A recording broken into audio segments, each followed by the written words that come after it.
compra fose unha realidade. O Partido Popular a puso en dúbida en moitas ocasións e foi unha realidade. E será unha realidade a compra deses terrenos. Eso por un lado.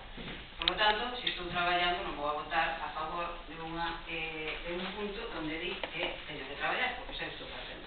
En segundo lugar, cando se fala de solicitar entrevistas coa Conselleira de Sanidade ou coa xerente do Sergas, que agora non é directora xeral, non é director xeral, senón que é xerente, o que teño que reforzar o que xa dixo antes o Conselleiro de Benestar.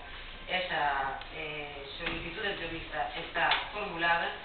Falei en varias ocasións coa xerente, coa vice-xerente, e nos próximos días me concederá esa entrevista. Por lo tanto, xa digo, non vou a votar a favor de unha moción que plantexa algo que xa estou facendo.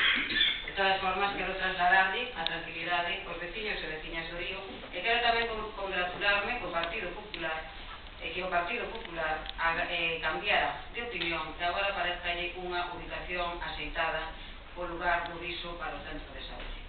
Por lo tanto, procedemos a votación.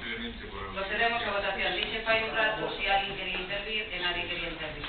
Votos en contra. Si eu aquí escoitei afirmacións incertas durante todo o pleno, pero me parece que non é bo alongar esta situación, porque o que pretendemos aquí é solucionar os temas e non acudir o persoal. Bueno, votos en contra, abstencións, votos a favor. Ben, último punto da orde do día.